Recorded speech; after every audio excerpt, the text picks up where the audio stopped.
మన రెండు తెలుగు రాష్ట్రాల్లో కూడా అత్యధికంగా సాగు అవుతున్నటువంటి పంట ఏదైనా ఉంది అంటే కనుక ఈ వరి పంట అని చెప్పొచ్చు.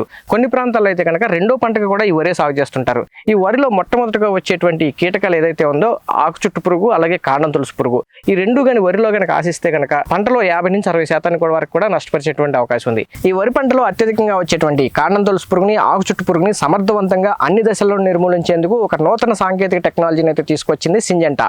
ఈ సింజెంటాలో ఉన్నటువంటి ఫ్లినజోలిన్ అనేటువంటి ఒక నూతన టెక్నాలజీతో ఇన్స్పియా అనేటువంటి మందుని అయితే తీసుకొచ్చింది. ఇది వరి పంటలో వచ్చేటువంటి కాండం తులుసు పురుగుకి, ఆకు చుట్టు పురుగుకి ఒక చక్కటి పరిష్కార మార్గం అని చెప్పొచ్చు. ఈ ఫ్లినజోలిన్ టెక్నాలజీ అంటే ఏంటంటే పురుగు యొక్క అన్ని దశల్లోనూ సమర్థవంతంగా పనిచేస్తుంది. అంటే గుడ్డు, లార్వా, పేపర్, రెక్కల పురుగు ఇలా అన్ని దశల్లోనూ సమర్థవంతంగా పనిచేయడం వల్ల మన పంటలో పురుగు ఏ దశలో ఉన్నా సరే పూర్తి స్థాయిలో అయితే నిర్మూలించుకోవచ్చు. అలాగే మార్కెట్లో ఉన్నటువంటి ఇతర మందులతో పోల్చుకున్నప్పుడు ఎక్కువ రోజులు సమర్థవంతంగా పనిచేయడం వల్ల అధికంగా స్ప్రేలు చేయాల్సినటువంటి అవసరం లేకుండా రైతుకు ఖర్చు తగ్గుతుంది, అలాగే దిగుబడి పెరుగుతుంది.